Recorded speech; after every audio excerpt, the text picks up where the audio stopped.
Good morning, everyone, and good morning, sunshine. Hallelujah, you're back. I thought we lost you.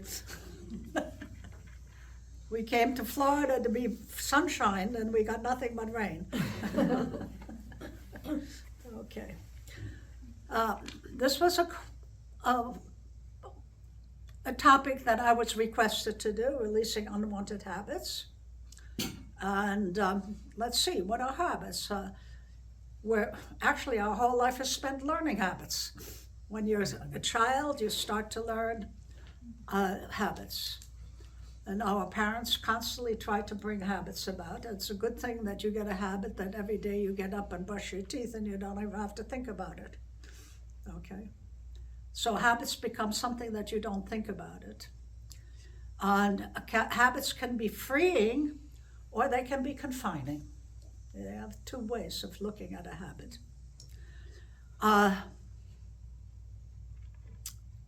We're taught social habits, thank goodness. We're taught family habits, health habits, school behavior habits, and society needs to develop, we need to develop certain habits, so we don't have to really fight against it, that we cannot do without. And if it is liberating to not have to think about some of the things. You don't have to burden yourself with some of the things that we need to do, take care of ourselves daily, and they become habits. But, as you might have noticed if you reared kids, they want to rebel against some habits because they want the freedom, because they feel that habits can be too confining and they don't want to. So they rebel on picking up the clothes, and then then you have to remember it later. If you haven't worked with a habit, you have to remember to, when you take off your shoes and when you take off your socks, you have to put them away. And if you don't remember, then somebody else stumbles over it and yells at you. Okay? So before we decide what we want to release, we have to discuss what's the difference between a habit and an addiction. There's a distinct difference between the two. Okay. A habit is a repeated behavior which repetition becomes unconscious. Okay. And an addiction involves repetitive behavior and compulsion, and it has a discomfort if it's not performed. There's a discomfort when it's not performed. So that's the basic difference between, that's what the science says, is the difference between the two. Okay? So we're talking about habits, not addictions. But some of these techniques that are being taught can be used for some of the addictions as well. All right? Now, behaviors that we do very frequently are etched into our neural pathways. Okay? They're already in there. They're etched in there. And that's in the basal ganglia part of the brain. And that basal ganglia part of the brain also develops emotions, memories, and pattern making. And decisions come from the prefrontal brain. But when we are using the basal ganglia with the repetitious, the prefrontal goes to sleep. Interesting, isn't it? Just goes to sleep because it's a habit now. Okay? And once you and that's the part of what I was trying to explain. We learn to type, right? We can type. We don't even look at it. If you look at it, you make a mistake. You learn not to type. And you forget about typing for about 2 or 3 or 4 or 5 years. And then all of a sudden you pick it back up, and once your fingers get used to it again, they automatically happen. So this kind of programming, we can program that part of the mind And that part of the mind is very active because in that part of the mind is also programmed on how your heart is supposed to beat and how the stomach is supposed to digest and everything else. And once you program that part of the mind, it cannot be unprogrammed. That's also an interesting fact. This is why in AA they say you never can go back to one drink, because once you pick that drink up, the program comes back. So you have to stop the programming. I never thought, I always thought that you could probably program it. And down here, I drove a stick shift. Then I moved to north, and stick shift doesn't work because you're on the parkway going 5 miles an hour, 10 miles, back to 5 miles, and then back to 10. So you're constantly shifting around. So that's bad. So I had to drive a stick shift 20 years later. I said, oh, I can't drive a stick shift. It's impossible. I got into the car and I went 2 times. It became just like that, back. That's the way we are. So be careful what you program in there. It cannot be unprogrammed. Yeah. Now,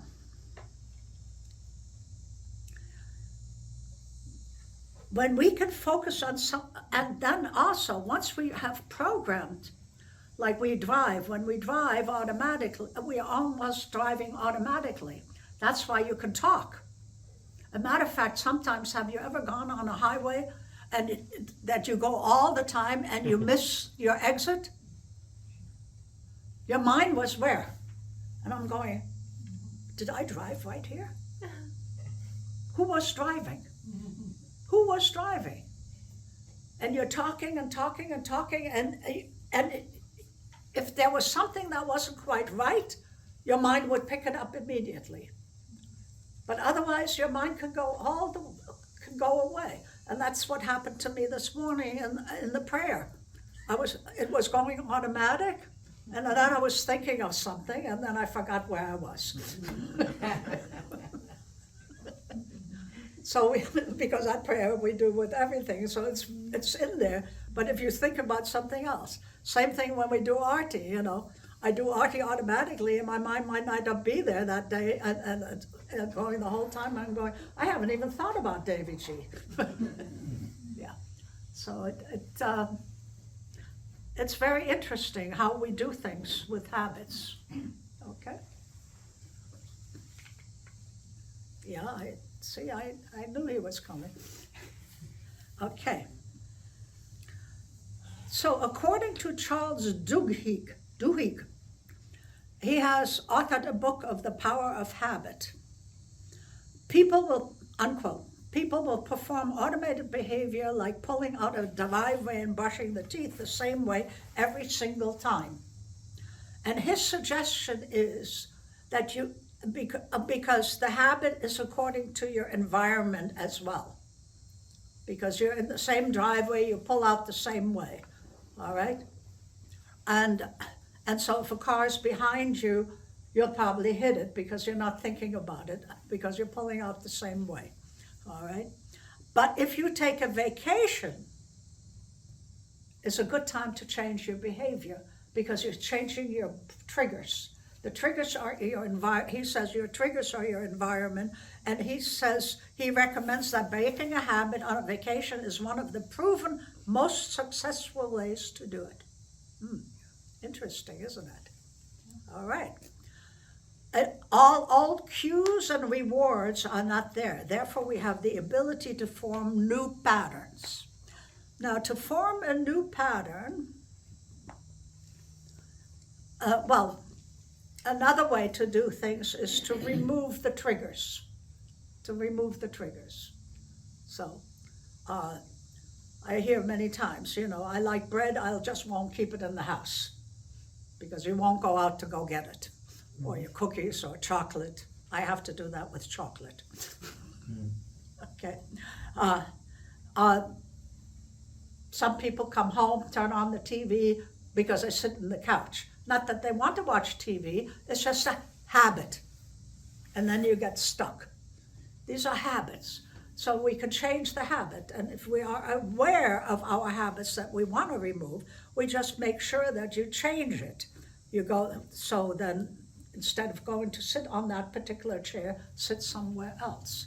Instead of going to the computer, go somewhere else. Waste your time somewhere else. Because on the computer, you can spend hours doing nothing. I mean, not accomplishing anything. All right. Now, Dr. Luana Marquez, Associate Professor of Psychology at Harvard, has a very interesting point. The brain does not like to break a habit. Isn't that interesting? The brain does not like to break a habit. The limbic system in that brain activates the fight, flight, or freeze response when you want to break a habit. Oh. And our response is to avoid the threat. In other words, breaking a habit becomes a threat in your limbic brain. No wonder we can't break habits. Okay? Okay. And we go back to our old behavior, even though we know it's no good for us. Often habits that do not benefit us still feel good because we have stopped that fight-flight in that limbic brain. We have stopped it, okay? And it still feels good, and it still releases dopamine, even though you know it's not good for you. So we have to be aware of these things, okay? And so avoiding change qualifies as survival. Be careful what habits you get into. They're very hard to break. So that's why people revert to it. So now I'm telling you two reasons people revert to it. Once you have a habit, you have to stay away from it, because once you pick it back up, it becomes automatic. And the other reason you want to stay away from habits is because you don't like to break them. Now, the only way to break them, we'll go into that later. Okay. Here is something that is very, very, very important to understand. And most of us are not guilty. Do not in any way put yourself down for not having control over the habit. Okay? In no way.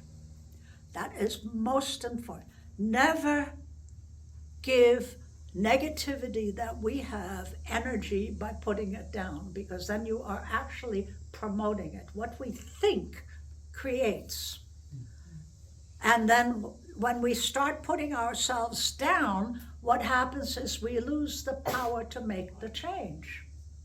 Never put yourself down for anything. Okay. I didn't break the habit. Okay, today I didn't break the habit, fine. Or today I chose not to break it. Whichever way you want to say it, okay? But never, ever put yourself down for any negativity that you have. In some form or manner, when you took up that negative habit, there was a reason for it, in some form of manner, that in order to deal with life circumstances, okay? There was a reason that you took on that habit. And at that time, it served you very well. That's why you took it on. Now you don't need it anymore. Your limbic system is going bananas because you want to break it. And it's telling you, this is, it's fight and flight. I mean, this is, you're being attacked. You're not. But never put yourself down for it. This is so important, okay? So important. The one other way of looking at yourself if you want to change a habit, would be to see yourself without it. So that's one of the healthiest ways to see yourself without it. I haven't perfected that one yet because I always see myself skinny and I'm not. But it's okay. I'm not putting myself down for it. I still like my bread. Okay, but this is so important. We have such a habit of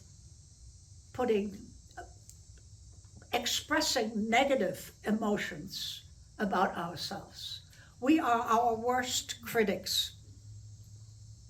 And that is a very, very bad habit, and that's the first one I want you to release. The very first one. Because anytime you put yourself down, okay, let's go another way. Imagine you have a 6-year-old in front of you who has done something that they didn't even know was a bad habit, and you start yelling at them. What does that 6-year-old child do? Is he listening to you? Does he hear what you are saying? Or does he just feel, I'm being threatened? Right? He didn't hear a word you said. He felt the energy that you said. He felt that he did something wrong. He felt bad, but he didn't hear why.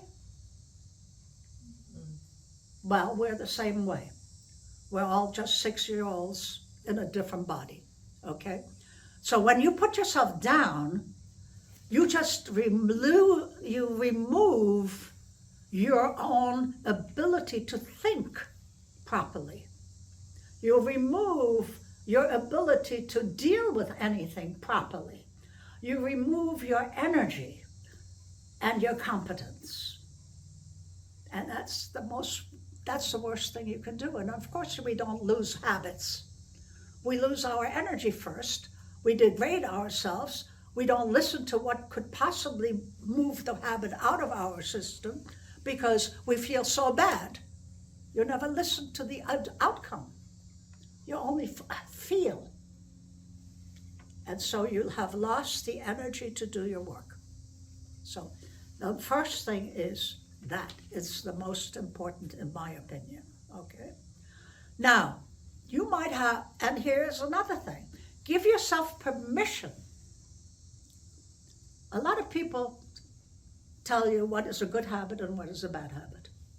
And maybe you like your bad habit. And maybe you will say to yourself, I give myself, unless it is harmful to you or anyone else, you could do this. I choose not to change that habit, even though my spouse or whatever doesn't want me to have it. I choose not. It's okay. You have that ability. You're your own person. You don't have to follow the rules.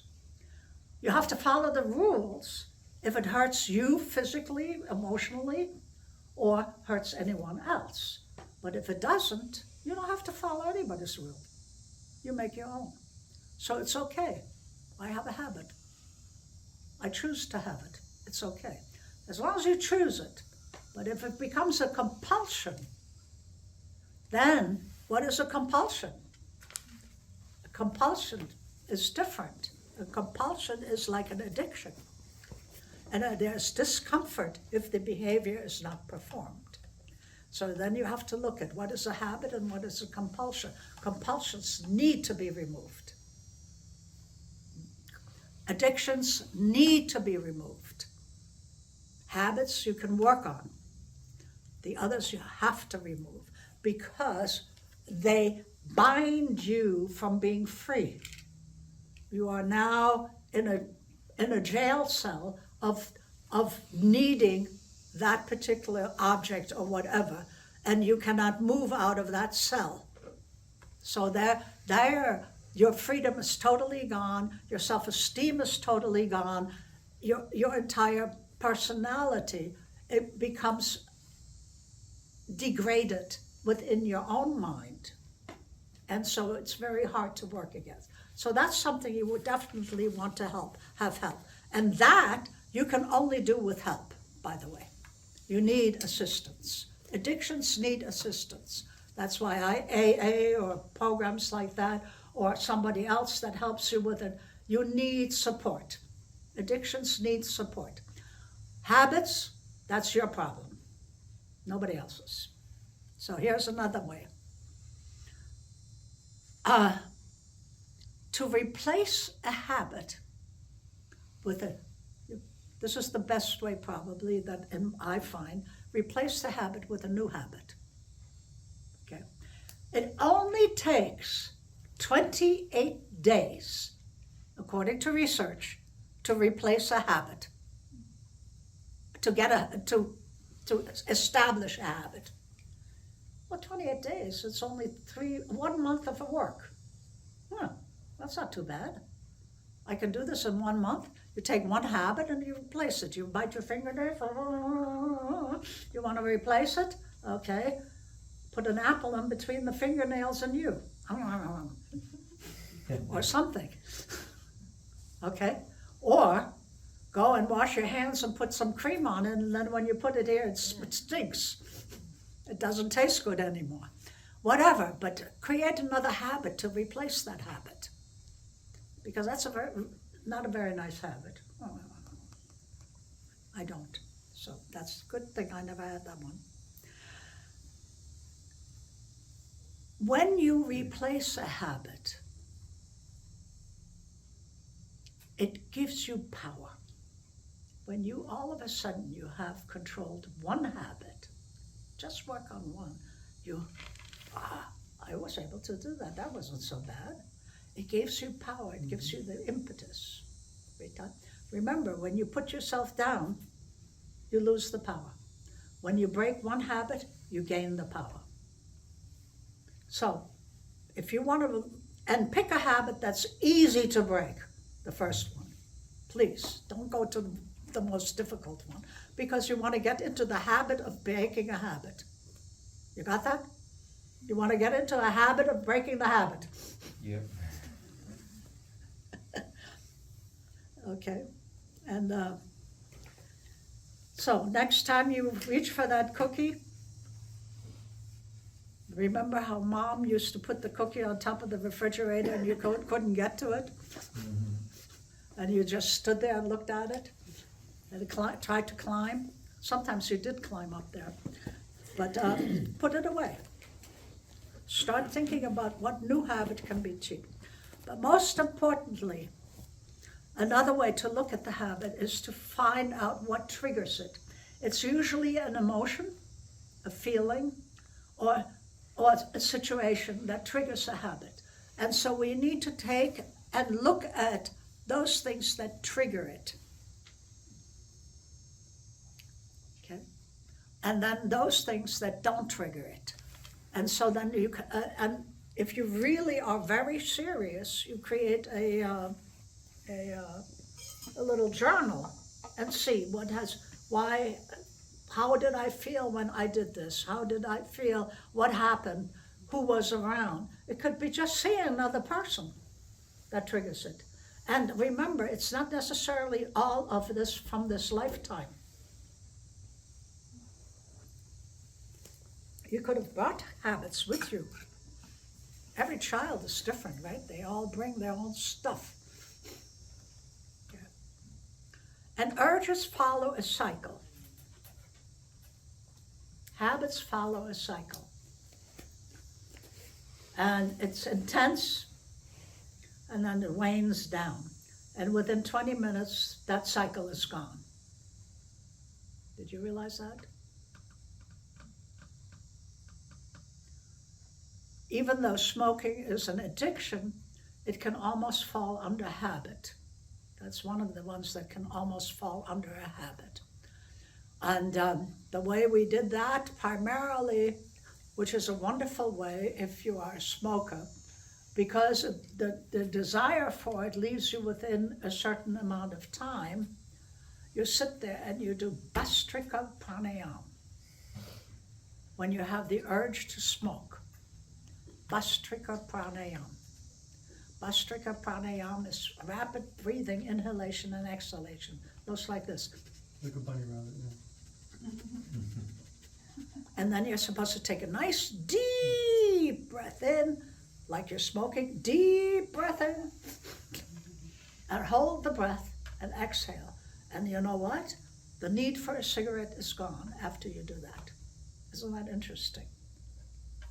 Isn't that interesting? You might have to do it in the beginning 2 or 3 times, but once you got into the habit of releasing that need, it doesn't make you a non-smoker, but it takes that craving away until you can deal with it.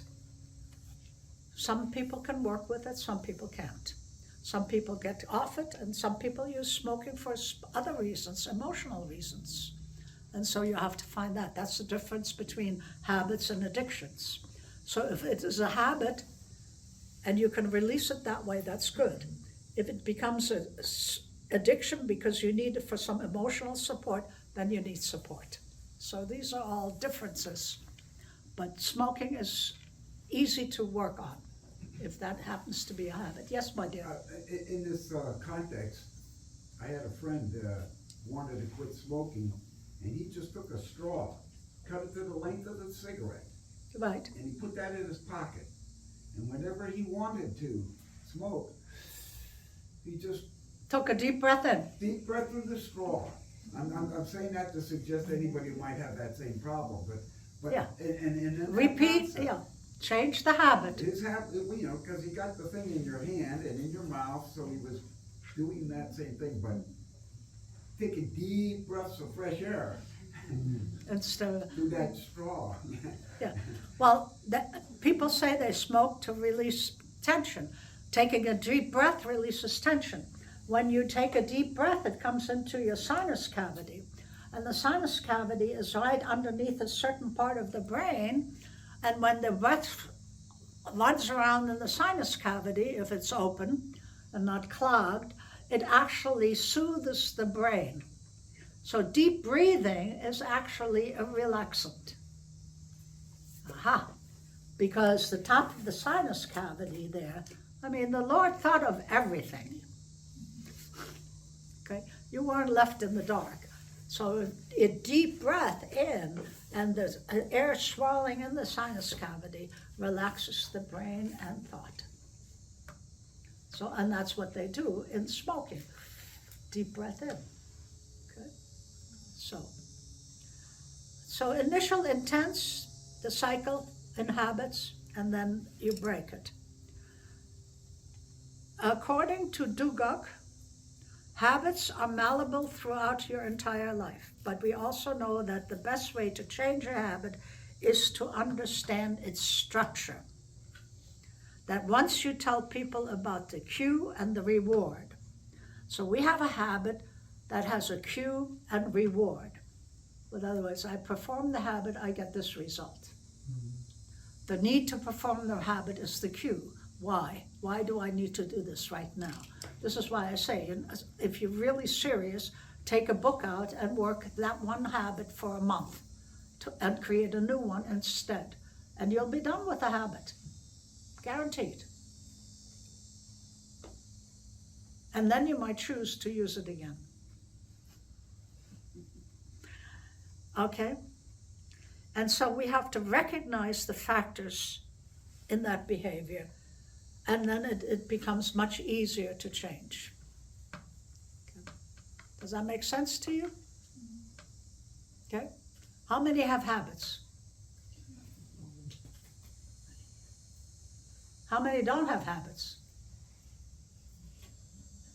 How many have habits that they would like to release? I should ask the other way around. Yeah. It's not as difficult as you think. But the reason we don't is because we come into that two things. Yeah. The blind spot where we stop thinking when the habit happens because it's already in the neural pathways. And we have to create new neural pathways. So we're already in no thought process at the time. So that's very important to understand.